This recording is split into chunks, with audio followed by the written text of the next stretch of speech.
Well, Strange Loops has done it. They delivered version 10.0 on time on December 12th, just like they announced. And they also put out a nice looking trailer that I'll show you here and break down the video to highlight some known and not so known things in the new release.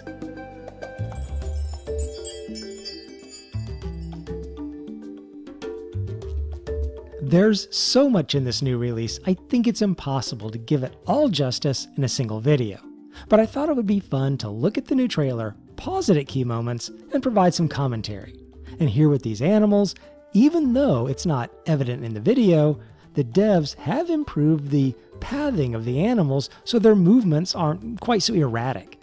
I've always thought they did a good job with the art of the animals and their kind of at-rest movements, but hopefully now they won't be immediately leaping up to the top of sheer vertical cliffs and other sorts of really bizarre movements.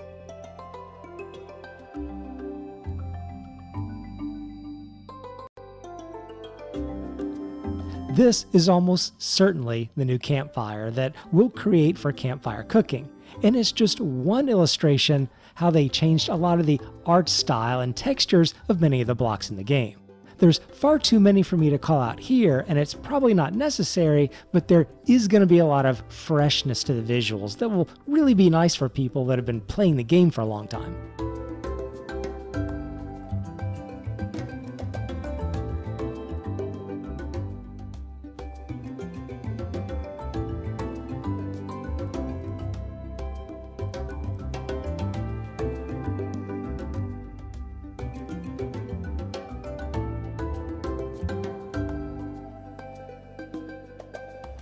I'm pausing here again in this hunting scene, mainly just to show some of the new clothing that's available in the game. I think what they picked for this hunter and huntress is really appropriate. Now, clothing your avatar is one of those things that's not super impactful to the gameplay, and it's true that you spend a large portion of the game in first-person view, so you don't even see your own character a lot. But it is a multiplayer game, so if nothing else, your bling will be something everyone else sees and gets to appreciate. I'm stopping right here at the beginning of this mine scene because even though I think the sides might be a composite wood pillar, I'm not sure about that, or the top, or those corner trusses. Now, I definitely could be wrong about this because I haven't played with a lot of the composite wood forms, so maybe this is just an assembly I'm not used to seeing. But in addition to just changing block textures, it wouldn't at all surprise me if we see a lot of new forms for the existing blocks. So even if this isn't one of them, and it may not be, I think we can expect some new forms. Just like these torches in the stands look like a new form of the torch. Those seem new.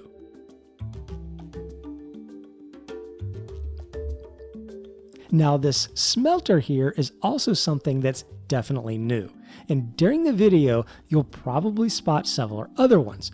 What I'm not sure about is if this smelter replaces one of the existing tables like the blast furnace, or whether this is a completely new table that's inserted somewhere into the crafting tree. I think it's the latter, and I'll show you why later in the video. Here, it looks like it's pouring out some sort of metal plates, which used to be made by a kind of stamping press from just iron or steel bars. But they may have moved and changed different aspects of crafting away from something like mechanics over to a different skill like the smelter. So like maybe smelters don't make just bars anymore. They have to pour different kinds of metals. So it'll be interesting to see what kind of changes there might be around all that. Here in the background, you get to see a new decorative object, like this anchor, and I'm sure there will be lots of those.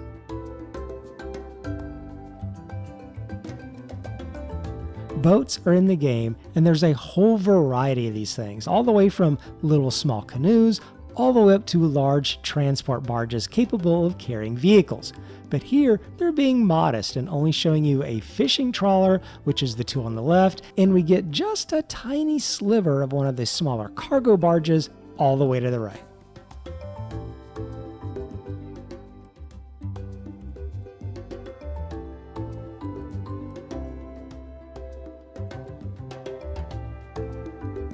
I'll pause here just for a second for anyone new to Eco or not having heard about the game, because all these buildings and streets are all built by hand, block by players. Over the years, they've added more construction materials, block types, and block forms, so the creative aspect of the game is huge for people that just like designing and building really cool stuff. Alright, as odd as it may sound, I'm actually pretty excited about this little feature because I think this may have a couple different things going for it.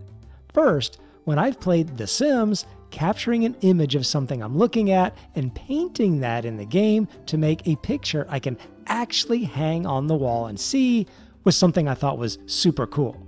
So being able to do that here in Eco, I think is awesome. A lot of people are just going to go crazy with this and have pictures and paintings hanging everywhere. Also, they showed this in conjunction with talking about settlement culture.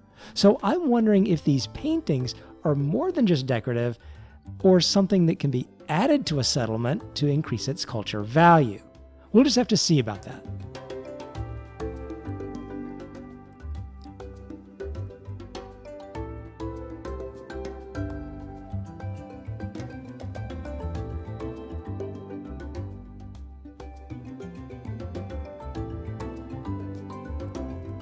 In this industrial frame, you can see something that looks more like the traditional blast furnace over on the left.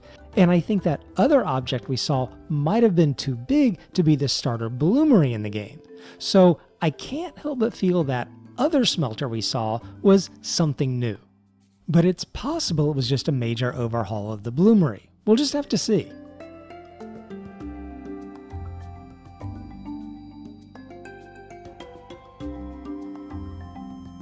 I'm pausing here not so much to talk about the tree devastation, but the rain.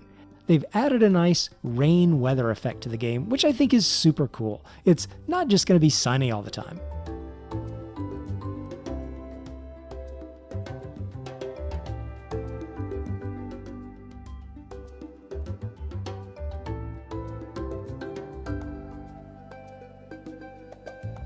Yes, the planet can still be flooded, and we also still have the nice graphs and data about pollution, the economy and such, along with the beautiful law system unique to Eco, where players get to influence the game and decide how they want their world governed.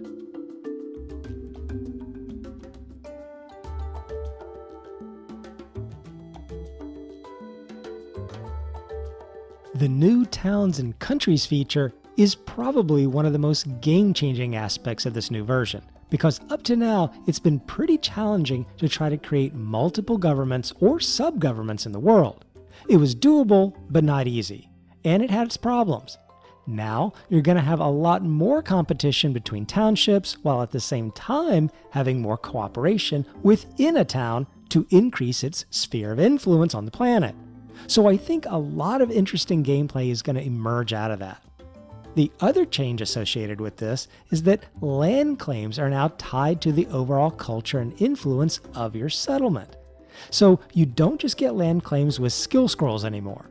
If you want to spread out and increase the amount of land that you get to build and work on, you probably need to cooperate as part of a bigger township. What's also nice here is that I've seen behind the scenes in the server configuration files.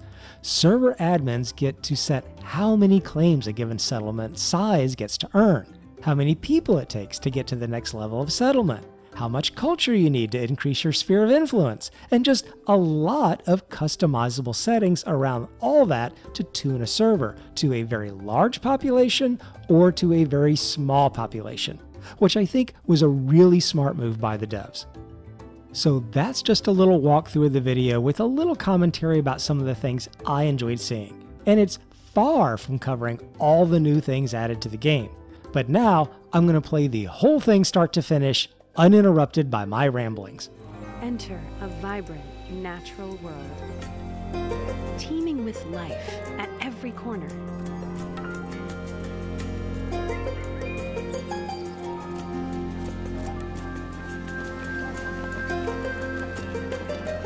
Tranquil world, whose days are numbered. Its survival is in your hands. Begin your journey by using the natural resources around you.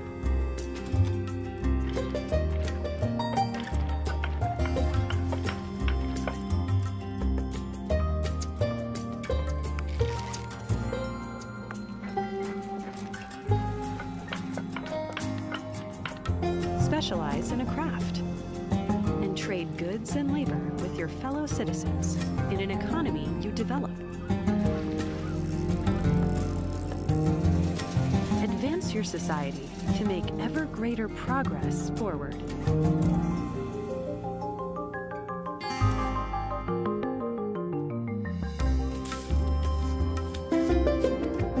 Develop culture to further your settlement's influence.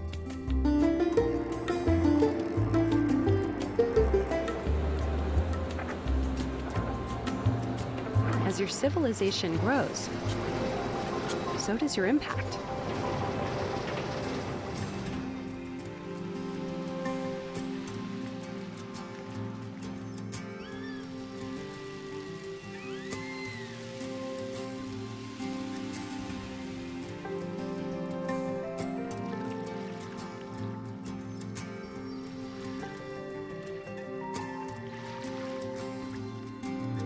Use data to measure and understand your effect on the world.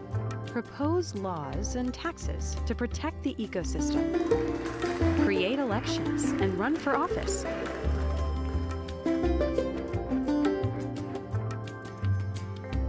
Found towns and countries to collaborate with your fellow citizens. Build towards a global government to solve society's biggest challenges. And ultimately, prevent a global catastrophe without causing one in the process.